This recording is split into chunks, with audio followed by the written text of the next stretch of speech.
Yung salaysay at bersyon ni Direktor Matibag ay sa aking pananaw kanyang opinyon.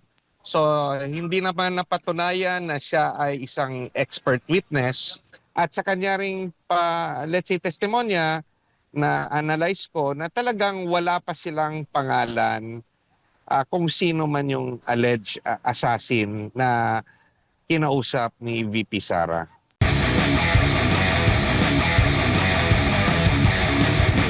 Sa siyam na araw o itong nakalipas po nitong week na ito na pag-trial na nga o pagdinig doon nga sa impeachment case ng Vice Presidente?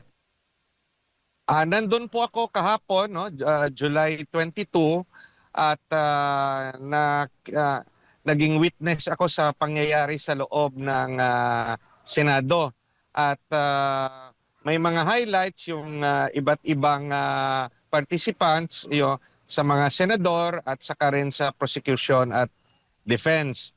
So, kabang-abang po yung mga nangyayari doon sa Senado. Opo, gaano ho kabigat yung pananaw ni NBI Director Matibag, yung testimonya po niya na ang umano'y banta laban sa Pangulo ay isang usapin ng national security, attorney? Yung salaysay at bersyon ni Direktor Matibag ay sa aking pananaw kanyang opinyon. So hindi naman napatunayan na siya ay isang expert witness sa dahilan na bago lang po siya sa NBI. So kung ano man yung kanyang assessment, it is based on record at sa kanyang pagiging abogado.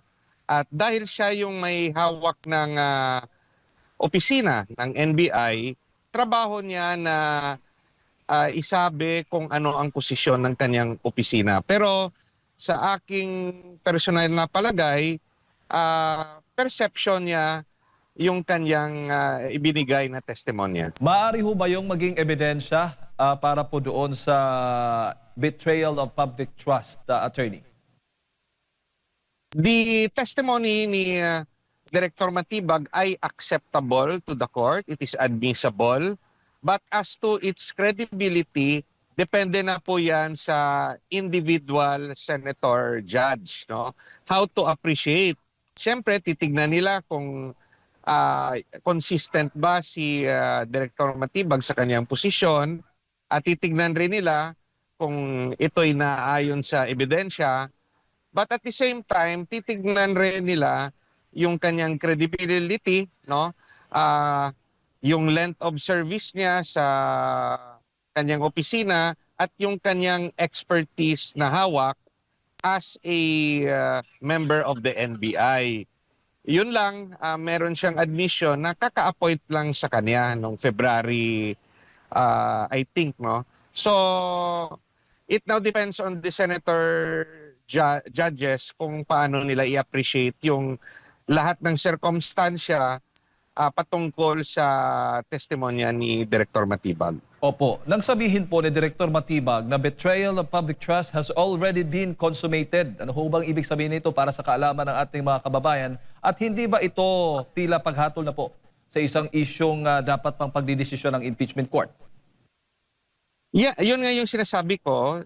Hindi natin maiaalis ang personal na paniniwala at opinyon ni Director Matibag.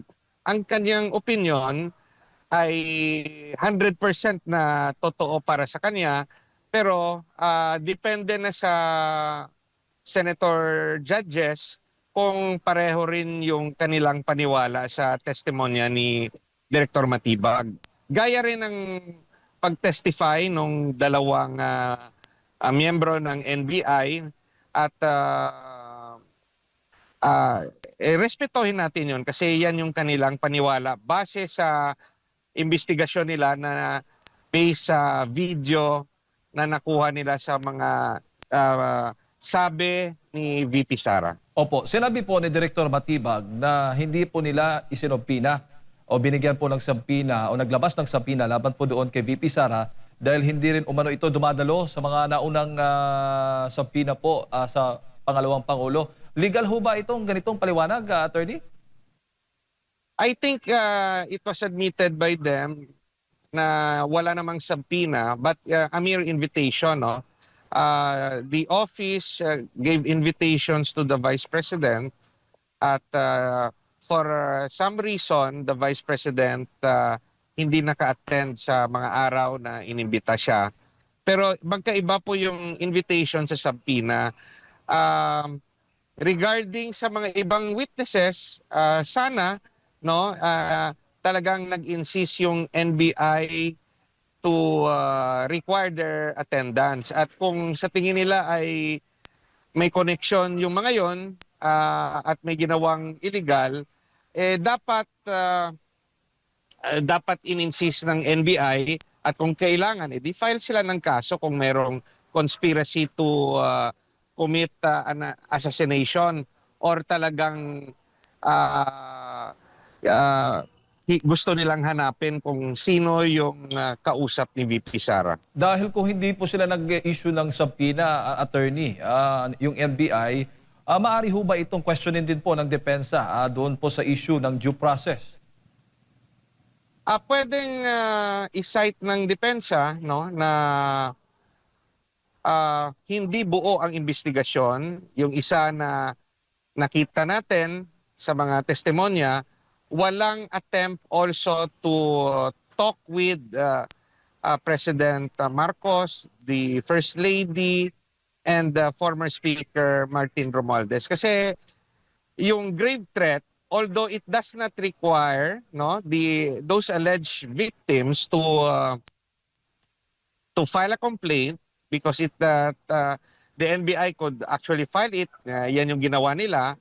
Pero regarding sa interpretasyon ng mga alleged victims, hindi natin alam officially, no? Yung when you say officially, dapat meron silang affidavit na isinabay sa complaint, no, na ginamit ng NBI when they filed a criminal complaint sa DOJ. Hindi nila alam kung ano yung interpretasyon ng mga alleged victims, no? Baka mamaya iisipin lang ng mga alleged victims na there was no real threat but let's say joke lang or sa kanila kapit-balikat lang o sa kanila bugso lang ng damdamin.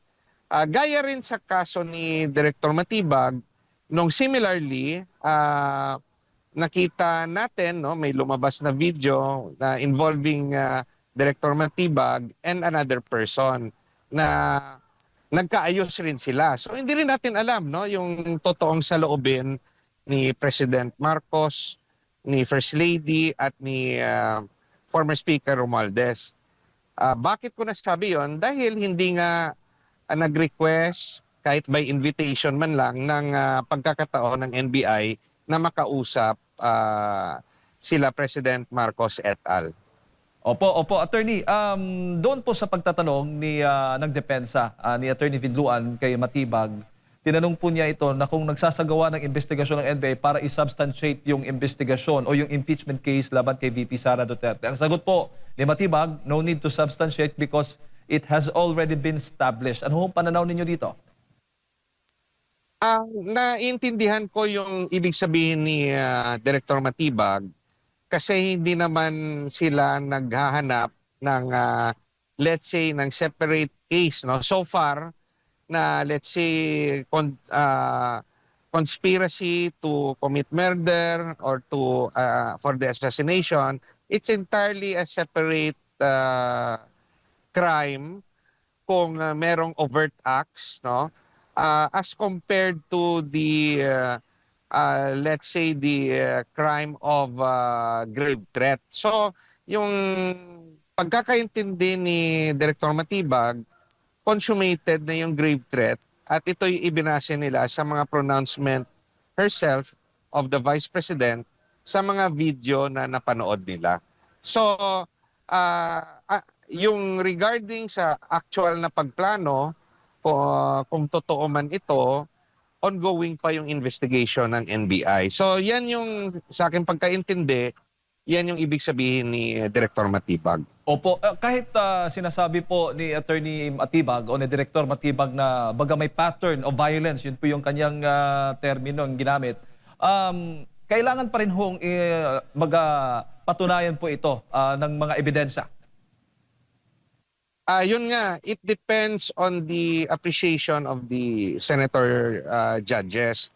Kasi yung testimonya ni Director Matibag, to my mind, is just his personal opinion and assessment sa mga nakalap nilang ebidensya.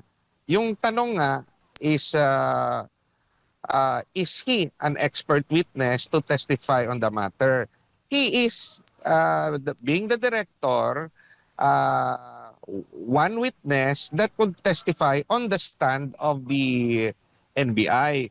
But as to whether or not they have the, let's say, the capacity to render a proper assessment, yung tanong is they have to prove that he was properly trained in the art of investigation, the art of assessment of a threat. Yun nga lang yung reality insofar as Director Matibag is concerned, he is a newly appointed NBI director. Hindi siya yung risen from the ranks, no? At inamin niya rin na nanggaling siya sa mundo ng politika at hindi galing sa rank and file ng NBI kung saan the years of their experience could qualify them as expert witness. So sa pag-aamin ni Director Matibag, bago lang siya na iluklok dyan sa NBI. Opo, may implikasyon ho ba o epekto yung pagtanong po ng ilan nga po sa mga senator judge at itong mga depensa na si Director Matibag ay galing po sa partidong PDP Laban, sa political party, tapos yung kanyang asawa po ay isa sa mga kongresistang nag-endorso o bumoto, pabor nga doon sa impeachment laban kay Vice President Sara Duterte, etc. etc. Attorney, ano ho yung gustong palabasin po ng mga nagtatanong tungkol dito sa background po sa politika ng Director Matibag? That line of questioning points at a question of credibility. Whether or not yung testimonya ay objective o baka nabahira ng politika. So it depends already on the individual appreciation ng senator judges. Dahil nga sa pag-amin rin ni Attorney Matibag, ni Director Matibag, na galing siya sa mundo ng politika. At lalo na, yung kanyang asawa ay isang politiko, although he qualified na hinihiwalay niya ang kanyang trabaho sa trabaho ng kanyang asawa. But again, whatever pronouncements yung ginagawa ng mga witnesses, it will still go to the appreciation of the individual senator judge. Opo, opo. Sinabi din ho ng NBI na mayroon na silang pangalan ng umano'y assassin. Ngunit hindi po nila ito matukoy sa publiko. Maaari ho bang gamitin ang impormasyong ito sa impeachment trial kahit hindi pa po tapos yung kanilang investigasyon, Attorney? Sa aking pagkakaintindi, wala pa po silang nahanap na pangalan na siyang itinuturong assassin. Sa aking pagkakaintindi sa kanyang testimonya, may mga persons of interest na sila na makakatulong sa pag later on identify ng yung alleged assassin na kinausap raw ni VP Sara. Yung importante sa testimonya ni Director Matibag, sinasabi niya na base sa admission herself ni VP Sara ay nabuo na ang kanilang konklusyon tungkol sa kaso na grave threat, no. So as with regards to the identification of an alleged assassin, hindi pa na tutukoy ng NBI kung meron na ngang taong ito. Opo, at posible 3 hanggang 6 na buwan daw. Inaasahang makikilala po nila ito ng mga personalidad na umano'y assassin. Paano ito makakaapekto, attorney, sa impeachment proceedings? Kung nandun ka sa loob ng plenary sa Senado, makikita mo nga yung original answer ni Director Matibag, hindi siya nagbigay ng timeline. Kaso, yung nagtanong sa kanyang senador, I think baka si Senate President Win Gatchalian yun, talagang nag-demand no, ng timeline. Pero sa aking obserbasyon, noong umpisa, ayaw magbigay ng definitive timeline si Director Matibag. At sa kanya ring let's say, testimonya na analyze ko na talagang wala pa silang pangalan kung sino man yung alleged assassin na kinausap ni VP Sara. Opo, opo. Attorney, tungkol din ho doon sa impeachment process kasi nababanggit ng depensa na mini trial yung unang pagdinig nga ng Kamara doon sa impeachment case ni VP Sara, pero ino-object nitong prosecution. Ano ho ba yung legal na pagkakaiba ng dalawang ito, attorney? At paano po ito makakaapekto itong kredibilidad ng mga ebidensya kung ang mga ito ay unang natalakay sa House impeachment proceedings? If we recall, noong iniimbestigahan pa lang yung kaso ni VP Sara doon sa House of Representatives, I think in an interview, isa sa mga congressman ay nakapagsabi ng katagang mini trial, at ito ay kinuha ng publiko na yan ang ginawa ng Congress, no. So ito'y pinabulaanan naman officially ng mga miyembro ng Kongreso na hindi ito mini trial. So that particular word, no, or words ay nasabi outside the halls of Congress, at I think it was said during an interview. So at itong word na to o words ay challenge sa Korte Suprema, no. The very reason na sinasabi na hindi authorized yung House of Representatives, in particular yung House Committee, yung Committee on Justice, to conduct any kind of trial, kasi yung trial is reserved sa Senado. But again, that issue is now pending with the Supreme Court. At hindi natin alam, anytime pwedeng pumasok yung Korte Suprema at sasabihin na mali yung ginawa ng House of Representatives, at anytime pwedeng ipatigil ang impeachment case dito sa Senado. Opo. Huli na lang bago ko ipasok kay partner at bar, attorney, doon sa trial, alin ho sa dalawa ang nakakuha ng mas malaking momentum? Yung prosecution ho ba o itong depensa? At at dagdag ko lang, may sapat na bang ebidensya o mga ebidensya na naipresenta dito sa Article 4? O kailangan pa ba ng prosecution ng matitibay na testigo o ebidensya para po patunayan itong artikulong ito? I think the prosecution will be resting their case after the testimony of Director Matibag. I think tapos na yung kanilang presentasyon ng kanilang witnesses, and it will be the turn of the defense, no. So far, yung sa aking assessment, patas, no, patas yung magkadalawang panig, no. At depende na yon sa individual judges how to appreciate it, kasi yung presentasyon ng witnesses ng prosecution, they presented the stand of the NBI at yung sarili nilang interpretasyon, but